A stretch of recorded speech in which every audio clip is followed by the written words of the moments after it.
El camión se detiene en medio de la noche. Las luces de la autopista apenas iluminan la silueta de un hombre corpulento que baja con paso firme. Su rostro permanece sereno, casi inexpresivo, pero detrás de esa aparente calma se oculta un asesino metódico y calculador. Lo llaman el asesino de la carita feliz, un hombre cuya historia es tan oscura como las carreteras por las que transitaba. Su nombre, Keith Hunter Jesperson. Entre 1990 y 1995, sembró el terror en distintas partes de Estados Unidos, dejando un rastro de muerte que parecía imposible de seguir. Mientras conducía su camión de un estado a otro, seleccionaba cuidadosamente a sus víctimas, mujeres vulnerables, en su mayoría trabajadoras sexuales o personas sin hogar, a quienes convencía de subir a su vehículo. Una vez dentro, su destino estaba sellado. Pero lo que realmente lo distingue de otros asesinos seriales no es solo su brutalidad, sino su deseo insaciable de reconocimiento. Mientras la policía ignoraba sus crímenes y otro hombre era acusado injustamente por uno de ellos, Jesperson decidió jugar con las autoridades. Comenzó a dejar mensajes en baños públicos, estaciones de servicio y muros de autopistas, siempre acompañados de un símbolo escalofriante: una carita feliz dibujada con tinta azul. Era su forma de burlarse del sistema, de reclamar notoriedad, de gritar al mundo que él era el verdadero asesino. Pero durante años nadie le creyó. Su historia es una de las más perturbadoras de la crónica criminal estadounidense. Un hombre que aparentaba ser un trabajador común, pero escondía el instinto de un depredador despiadado. En este documental desentrañaremos cada etapa de su vida, sus primeros años, sus crímenes, las cartas que envió a los medios y la manera en que finalmente cayó en manos de la justicia. Esto no es solo la historia de un asesino, es la historia de cómo un hombre supo manipular, mentir y matar con total impunidad, hasta que un simple error lo condenó para siempre. Keith Hunter Jesperson nació el 6 de abril de 1955 en Chilliwack, una pequeña ciudad en la provincia de Columbia Británica, Canadá. Desde sus primeros años, su vida estuvo marcada por la violencia, el rechazo y el aislamiento. Criado en un hogar disfuncional y gobernado por un padre autoritario, su infancia estuvo lejos de ser feliz. Su padre, Leslie Jesperson, era un hombre severo, de temperamento fuerte y con una filosofía de vida basada en la disciplina extrema. Creía que los niños debían ser forjados con mano dura y aplicaba castigos físicos con regularidad. Golpes, insultos y desprecio formaban parte de la educación que impartió a su hijo, generando en él un profundo resentimiento que, con el tiempo, encontraría una salida en la violencia. Pero el abuso no se limitaba a los golpes. Keith aseguraría años después que su padre no solo lo maltrataba, sino que también fomentaba la crueldad, alentándolo a dañar animales y a reprimir cualquier muestra de emoción ante el sufrimiento ajeno. Desde temprana edad, Jesperson se sintió diferente. Su gran tamaño lo hacía destacar entre los demás niños, pero en lugar de respeto o admiración, solo recibió burlas y rechazo. Creció sin amigos, sin apoyo y sin un lugar donde sentirse seguro. Este aislamiento fue clave en la formación de su personalidad, enseñándole a ocultar sus emociones tras una máscara de frialdad. Uno de los primeros signos de su conducta perturbadora se manifestó en su relación con los animales. Desde muy joven, desarrolló una fascinación por lastimar y matar pequeñas criaturas. Al principio, lo hacía en secreto, escondiéndose en los bosques cercanos a su casa, donde atrapaba gatos, pájaros y otros animales para experimentar con ellos. Su falta de empatía era alarmante y, en retrospectiva, indicaba los primeros síntomas de lo que más tarde se convertiría en su modus operandi criminal. A medida que crecía, su relación con su familia se volvía cada vez más tensa. Su padre no solo lo castigaba constantemente, sino que también lo ridiculizaba frente a sus hermanos y otras personas. Keith acumuló un resentimiento profundo, una rabia silenciosa que con el tiempo buscaría liberar. Su madre, en cambio, nunca fue violenta, pero tampoco hizo nada para protegerlo.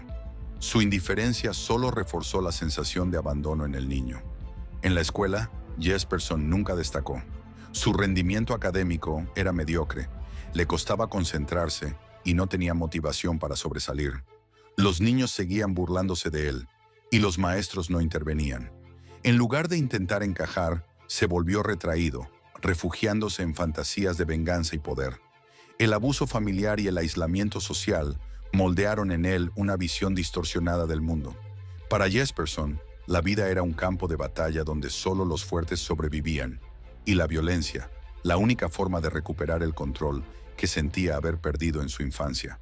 Sus primeros años marcaron el inicio de una espiral de oscuridad de la que nunca saldría. Así nació el monstruo que más tarde aterrorizaría a sus víctimas. A medida que Keith Jesperson dejaba atrás la adolescencia y se adentraba en la adultez, sus pensamientos más oscuros comenzaron a tomar forma. Ya no eran solo fantasías perturbadoras ni un simple deseo de control. Ahora, el impulso de dar un paso más allá se volvía cada vez más fuerte, como una bestia latente que finalmente despertaba. Para entender cómo Jesperson se convirtió en un depredador sin escrúpulos, es clave analizar los factores que contribuyeron a su transformación. A finales de los años 70, Jesperson intentó seguir el camino de cualquier hombre común. En 1975, se casó con Rose Hooker y tuvieron 3 hijos. Durante un tiempo, pareció llevar una vida estable, pero quienes lo conocían notaban que algo en él no estaba bien.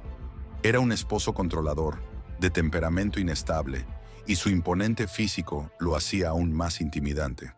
La violencia que había experimentado en su infancia no solo lo había marcado, sino que ahora él mismo la replicaba en su hogar. Su matrimonio se deterioró rápidamente hasta que, en 1989, terminó en divorcio. Tras la separación, Jesperson encontró en la carretera una nueva forma de vida. Se convirtió en camionero, un trabajo que le ofrecía la libertad de viajar constantemente y, sobre todo, el anonimato. La cabina de su camión se convirtió en su refugio, un espacio donde podía ser quien realmente era, sin temor a ser descubierto. Conducía largas distancias, cruzaba estados enteros y tenía acceso a un sinfín de oportunidades.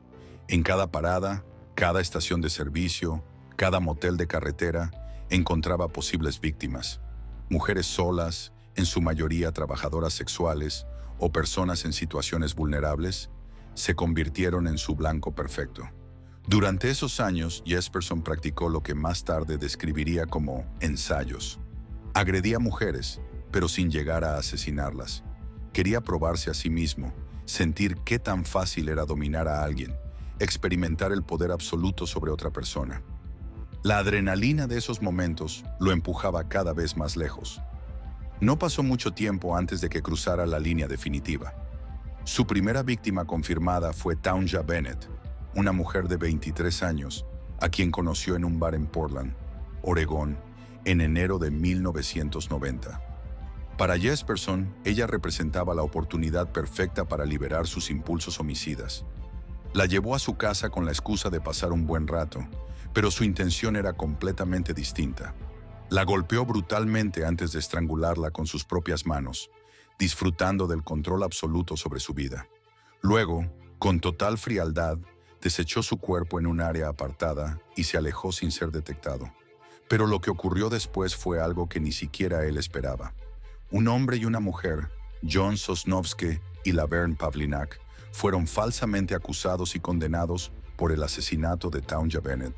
Para la mayoría de los asesinos, esto habría sido un golpe de suerte, pero para Jesperson fue una frustración. Quería el reconocimiento, quería que el mundo supiera que él era el verdadero responsable. Fue entonces cuando decidió dejar su primera marca personal, cartas anónimas enviadas a la prensa y a la policía, firmadas con un simple y aterrador dibujo de una cara sonriente. Así nació el asesino de la carita feliz. Desde ese momento, Jesperson se sintió imparable. Siguió asesinando con un modus operandi similar, estrangulamiento, a menudo precedido de una brutal golpiza. Su fuerza física le permitía dominar a cualquier víctima con facilidad, y su trabajo como camionero le daba la movilidad y el anonimato que necesitaba. A diferencia de otros asesinos en serie, no tenía un patrón fijo en la selección de víctimas, lo que hacía casi imposible rastrearlo. Podía matar en un estado y en cuestión de horas estar a cientos de kilómetros de distancia. Los crímenes de Jesperson se extendieron durante 5 años. Mientras tanto, su vida pública seguía como si nada ocurriese. Seguía conduciendo su camión, interactuando con compañeros de trabajo, llamando ocasionalmente a su familia. Pero dentro de él, el monstruo que había nacido en su infancia se había convertido en una bestia completamente fuera de control. Esta es la historia de cómo un niño reprimido y abusado se transformó en un asesino en serie despiadado. Pero esto es solo el principio. Aún quedan muchos crímenes por descubrir, y la forma en que finalmente fue atrapado es tan retorcida como los asesinatos que cometió. La verdadera pesadilla estaba lejos de terminar. Luego del primer asesinato, la mente de Keith Jesperson cruzó un umbral del que jamás volvería. Para muchos asesinos, el primer crimen es un punto de inflexión, una experiencia aterradora y catártica a la vez. Algunos se detienen, consumidos por el miedo a ser atrapados, pero otros, como Jesperson, sienten una satisfacción perversa que los impulsa a repetir la experiencia. Con cada asesinato, fue puliendo su método, perfeccionando su modus operandi y aprendiendo a operar en las sombras sin levantar sospechas. Jesperson, con su trabajo como camionero, tenía la ventaja de moverse constantemente de un estado a otro, sin dejar una rutina predecible. Su elección de víctimas tampoco era al azar: mujeres vulnerables, en su mayoría trabajadoras sexuales o personas sin un círculo social fuerte que las buscara de inmediato. Eran las presas perfectas para alguien que sabía cómo actuar con frialdad y sin dejar rastros. Su segunda víctima fue asesinada en 1993. Siguiendo el mismo patrón del primer crimen, abordó a una mujer en una parada de camiones, ofreciéndole un viaje. Pero esta vez, con la experiencia previa, fue más meticuloso. Aprendió a contener la adrenalina, a dominar sus impulsos y a asegurarse de eliminar cualquier posible conexión con la víctima. Una vez que la estranguló, se deshizo del cuerpo en un área remota, sabiendo que la policía tardaría mucho en encontrarlo, si es que alguna vez lo hacían. El tercer asesinato fue el que confirmó que Jesperson ya no tenía frenos. Para este punto, matar se había convertido en una parte de su vida, una actividad que le proporcionaba control, satisfacción y una oscura sensación de propósito. Se convirtió en un depredador meticuloso, evaluando cada movimiento, cada decisión. Sabía que la policía rara vez conectaba crímenes entre estados, lo que le daba confianza para seguir operando sin restricciones. A medida que aumentaban sus asesinatos, también lo hacía su seguridad en sí mismo. Jesperson comenzó a experimentar, dejando pistas deliberadas para confundir a los investigadores. Por ejemplo, en una de sus escenas del crimen, dejó un mensaje en un baño público, una burla a la policía que pasaría desapercibida en su momento, pero que más tarde cobraría relevancia en la investigación. Pero lo que realmente lo distinguía de otros asesinos seriales era su necesidad de reconocimiento. No solo quería matar, quería que el mundo supiera que estaba ahí afuera, burlándose del sistema. Fue en este punto cuando decidió dar el siguiente paso: escribir cartas a los medios y la policía, firmadas con una escalofriante firma que lo convertiría en una leyenda del horror, un rostro sonriente. La escalada de crímenes de Jesperson no solo reflejaba su crecimiento como asesino, sino también su descenso absoluto en la oscuridad. Ya no era un hombre común con un pasado difícil, era una máquina de muerte perfeccionada, y con cada nuevo asesinato se volvía más audaz, más confiado, pero también más propenso a cometer errores. La pregunta no era si lo atraparían, sino cuándo, y cuántas vidas más se perderían antes de que su arrogancia lo condenara. A medida que Keith Jesperson continuaba con su racha de crímenes, su ego crecía al mismo ritmo que su lista de víctimas. No le bastaba con acabar con vidas sin dejar rastro. Quería reconocimiento, quería que el mundo supiera de él. Fue entonces cuando comenzó su macabro juego del gato y el ratón con las autoridades. Todo cambió en 1994, cuando Jesperson vio una noticia en los periódicos que alteraría su forma de actuar. Una mujer llamada Laverne Pavlinak se había declarado culpable del asesinato de Townsend Bennett, el crimen que él había cometido en 1990. Pavlinak, junto con su novio John Sosnowska, había confesado haberla matado y ahora ambos enfrentaban condenas de prisión. Esto lo enfureció. Alguien más estaba llevando el crédito por su trabajo. Pero Jesperson no era un asesino cualquiera. No solo buscaba saciar su sed de violencia, sino también asegurarse de que su nombre quedara grabado en la historia criminal. Decidido a reclamar su lugar, comenzó a enviar cartas y a dejar mensajes escritos, firmados con un símbolo inquietante, una cara sonriente. Así nació el apodo que lo acompañaría por siempre: el asesino de la carita feliz. El primer mensaje apareció en un baño público de un restaurante en Oregón. En él, Jesperson afirmaba ser el verdadero asesino de Townsend Bennett, describiendo detalles que solo el perpetrador podría conocer. Al final de la nota, dibujó su marca personal, una carita sonriente. Sin embargo, la policía no le prestó demasiada atención. Para ellos, el caso estaba cerrado con la confesión de Laverne Pavlinac. Esto solo alimentó la frustración de Jesperson. No podía permitir que su obra fuera atribuida a otros. Decidió tomar medidas más directas. En marzo de 1994, envió una carta manuscrita al periódico The Oregonian, en la que detallaba no solo el asesinato de Townsend Bennett, sino también otros crímenes que la policía ni siquiera había relacionado aún. Confesó haber matado a varias mujeres y aseguró que no tenía intención de detenerse. Para demostrar la veracidad de su testimonio, proporcionó detalles íntimos de cada asesinato: cómo las había atrapado, dónde había abandonado los cuerpos y cuáles fueron sus últimas palabras. Pero Jesperson no solo quería que la policía lo tomara en serio, también disfrutaba la sensación de estar un paso adelante. Seguía viajando por todo el país, dejando un rastro de víctimas sin un patrón fijo. Elegía mujeres vulnerables, muchas de ellas trabajadoras sexuales o personas sin hogar, asegurándose de que sus desapariciones no generaran una reacción inmediata. Su trabajo como camionero le permitía moverse sin ser detectado, evitando patrones predecibles que facilitaran su captura.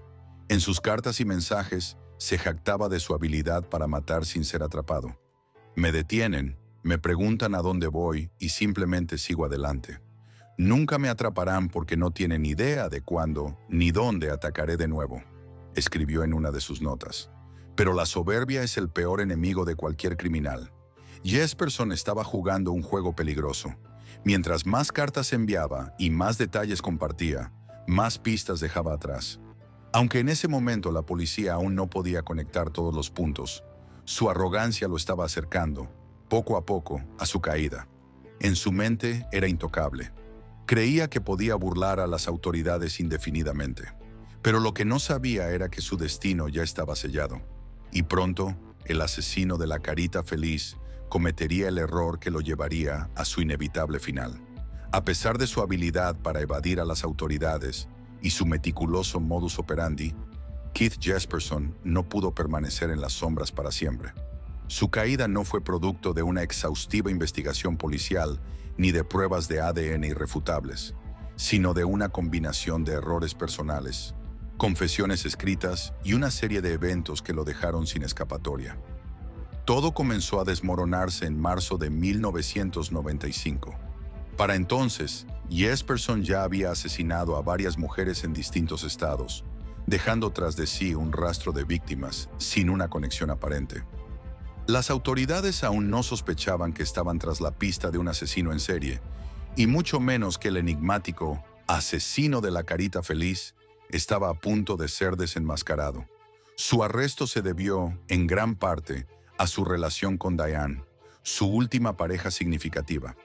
La relación era volátil, marcada por la violencia y el abuso psicológico. En un arrebato, Jesperson intentó acabar con la vida de Diane, lo que puso a la policía sobre su rastro. Sin embargo, esto no fue lo que directamente lo llevó tras las rejas. El punto de quiebre llegó con el asesinato de su última víctima conocida, Angela Surbrice.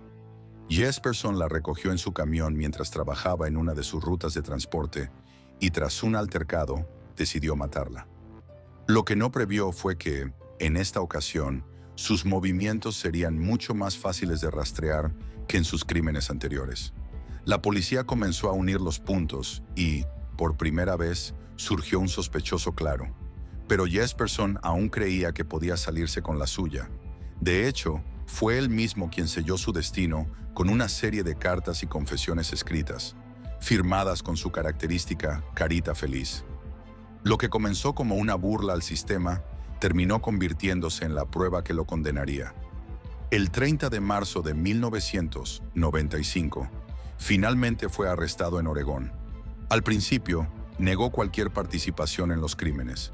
Sin embargo, a medida que avanzaban los interrogatorios y se daba cuenta de que las pruebas en su contra se acumulaban, decidió confesar. Pero no lo hizo con remordimiento ni culpa, sino con la misma frialdad que había demostrado a lo largo de su vida. Durante su confesión, Jesperson admitió haber asesinado al menos a 8 mujeres, aunque insinuó que el número real era mucho mayor. Su tono al hablar de los crímenes resultó escalofriante. No mostraba arrepentimiento. Al contrario, parecía disfrutar relatando los detalles más macabros de sus actos. Los detectives quedaron atónitos ante la facilidad con la que recordaba cada asesinato, describiendo con precisión cómo había acabado con la vida de sus víctimas y por qué había elegido a cada una de ellas. A pesar de su confesión, la evidencia física fue crucial para asegurar su condena. El ADN de algunas víctimas coincidía con muestras encontradas en la cabina de su camión y en su ropa, mientras que las cartas firmadas con la carita feliz lo vinculaban directamente a los crímenes. Jesperson había sido meticuloso, pero su arrogancia lo traicionó. Dejó suficientes pistas como para que las autoridades armaran el rompecabezas. Su caída fue tan abrupta como su ascenso al horror. Lo que había comenzado como una serie de asesinatos aparentemente inconexos terminó con un arresto que conmocionó a la nación.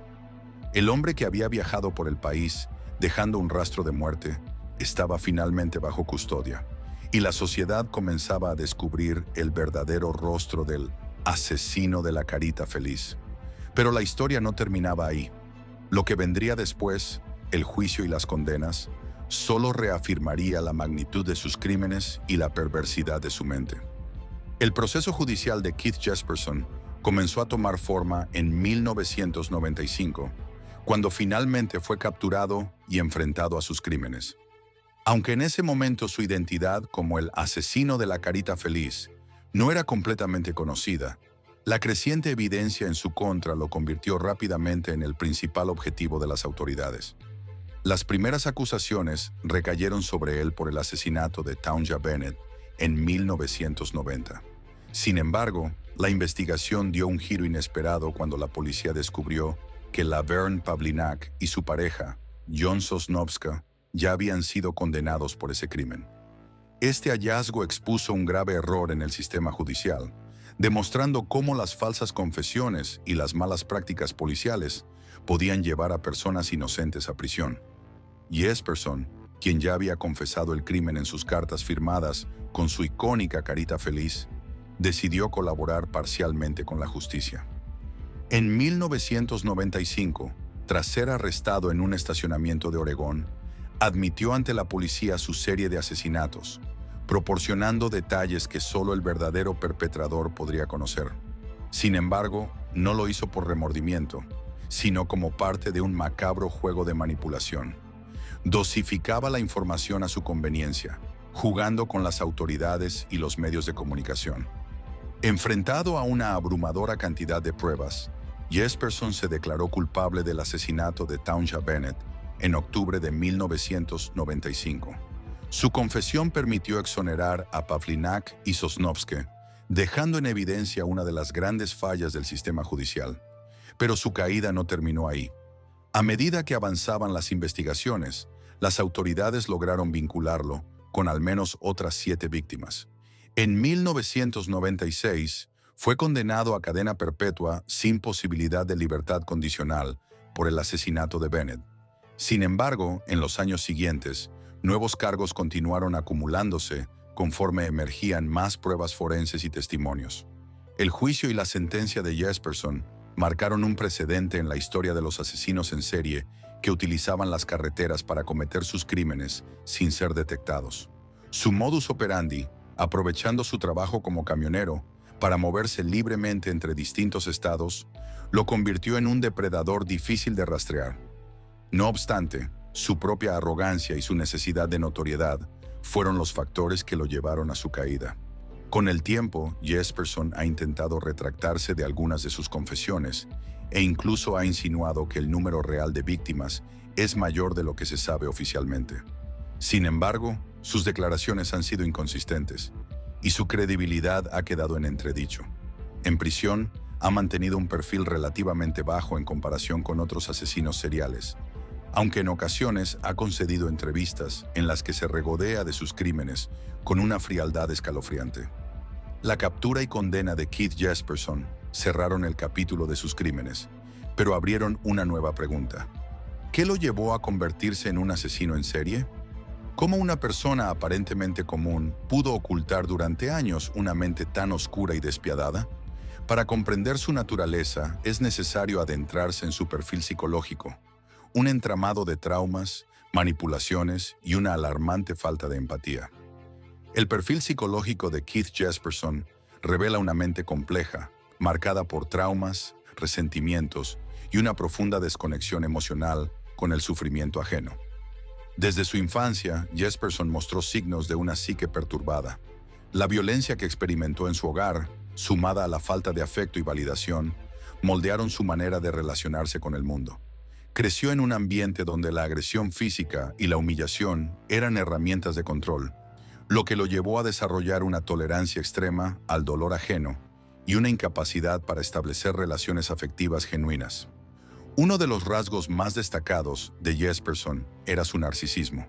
Disfrutaba del poder que tenía sobre sus víctimas y la sensación de control absoluto al decidir sobre la vida y la muerte. Su necesidad de reconocimiento lo llevó a escribir cartas y mensajes en baños públicos, jactándose de sus crímenes bajo el alias de el asesino de la carita feliz. Esta búsqueda de notoriedad es un rasgo común en ciertos tipos de asesinos seriales que desean que el mundo reconozca su supuesta superioridad. Su trabajo como camionero fue el escenario perfecto para dar rienda suelta a su sadismo. La soledad de la carretera, la facilidad para encontrar víctimas vulnerables y la movilidad que le ofrecía su profesión le permitieron actuar sin levantar sospechas durante años. Además, su personalidad le permitía cambiar de actitud fácilmente. Podía mostrarse como un hombre afable y servicial, pero en su interior ocultaba un deseo incontrolable de infligir dolor y someter a sus víctimas. Esta capacidad de manipulación lo hacía extremadamente peligroso. Los expertos en criminología que han analizado su caso coinciden en que Jesperson mostraba rasgos de psicopatía. Su falta de remordimiento, la ausencia de empatía y su capacidad para mentir sin esfuerzo indican que carecía de una conciencia moral convencional. Sin embargo, a diferencia de otros asesinos seriales, Jesperson no buscaba encajar socialmente ni aparentar normalidad de manera sofisticada. Por el contrario, su comportamiento errático y su necesidad de jactarse de sus crímenes fueron factores que eventualmente lo llevaron a ser capturado. Otro elemento clave en su perfil psicológico era su impulsividad. Aunque planificaba algunos de sus crímenes, muchas de sus decisiones parecían tomadas en el momento, lo que sugiere una falta de autocontrol y una necesidad constante de satisfacer sus impulsos violentos. La frustración y el enojo eran detonantes frecuentes, lo que explica por qué algunas de sus víctimas fueron asesinadas tras discusiones o situaciones de tensión.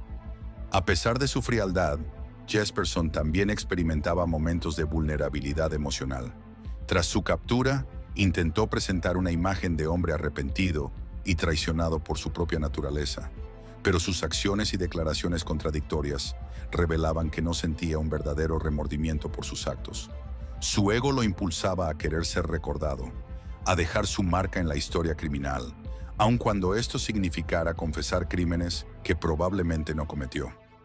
En conclusión, el perfil psicológico de Keith Jesperson nos muestra a un individuo marcado por el resentimiento, la necesidad de control y la falta total de empatía.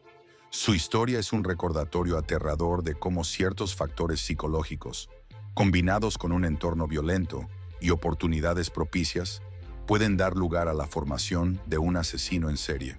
Su caso ha sido objeto de numerosos estudios en el ámbito forense, y su legado sigue siendo un punto de referencia en la criminología moderna. Comprender la mente de Keith Jesperson nos ayuda a entender qué lo llevó a convertirse en un asesino, pero también nos deja con una pregunta aún más inquietante. ¿Qué impacto tuvo su historia en la sociedad? Más allá de sus crímenes, su legado se extiende a la criminología, la seguridad pública y la cultura popular, convirtiéndolo en un caso de estudio para investigadores y en una oscura figura del true crime. La historia de Keith Jesperson no terminó con su sentencia. Su impacto se extendió mucho más allá de las salas de tribunal y los archivos criminales. Su caso dejó una huella imborrable en la sociedad, en la justicia penal y en la cultura popular, convirtiéndose en un recordatorio escalofriante de cuán peligrosos pueden ser los depredadores que operan en las sombras. Jesperson fue uno de los muchos asesinos en serie cuyo modus operandi puso en evidencia las vulnerabilidades de las fuerzas del orden. Su acceso a múltiples estados gracias a su trabajo como camionero lo convirtió en un criminal difícil de rastrear, lo que expuso fallas en la coordinación entre jurisdicciones. Tras su captura, las agencias de seguridad comenzaron a implementar bases de datos más sofisticadas y estrategias de comunicación interestatal para evitar que casos como el suyo pasaran desapercibidos durante tanto tiempo. Además, el caso de Jesperson resaltó los peligros que enfrentaban las trabajadoras sexuales y las personas en situación de vulnerabilidad. Sus víctimas, en su mayoría mujeres que vivían en los márgenes de la sociedad, fueron inicialmente ignoradas o desestimadas por las autoridades, algo que se repitió en muchos otros casos de asesinos en serie. Con el tiempo, el aumento de la presión pública llevó a una mayor concienciación sobre estos crímenes y la necesidad de investigar con la misma dedicación todas las desapariciones y asesinatos, independientemente del estatus social de las víctimas. Pero el legado de Jesperson no solo quedó en los ámbitos de la criminología y la seguridad. Su macabra historia capturó la atención de escritores, cineastas y periodistas, generando múltiples documentales, libros y análisis psicológicos. Su apodo, el asesino de la carita feliz, se convirtió en un ícono de la cultura del crimen real, y su historia fue adaptada en varias producciones televisivas. Programas como Mindhunter y documentales de True Crime analizaron su mente perturbada, tratando de descifrar qué lo llevó a convertirse en un monstruo. Hoy en día, Jesperson sigue cumpliendo su condena, sin posibilidad de libertad condicional. Pero su historia sigue resonando en la mente de investigadores y psicólogos que buscan comprender qué lo llevó a convertirse en un asesino y qué se puede hacer para evitar que otros sigan su camino. Su caso es un recordatorio de que, detrás de una sonrisa, puede esconderse un verdadero monstruo. ¿Por qué crees que casos como el de Jesperson siguen generando tanto interés? ¿Es solo morbo o hay una verdadera necesidad de entender la mente criminal? Deja tu comentario y si te interesan más historias como esta, suscríbete al canal para no perderte ningún caso impactante. Nos vemos en el próximo video.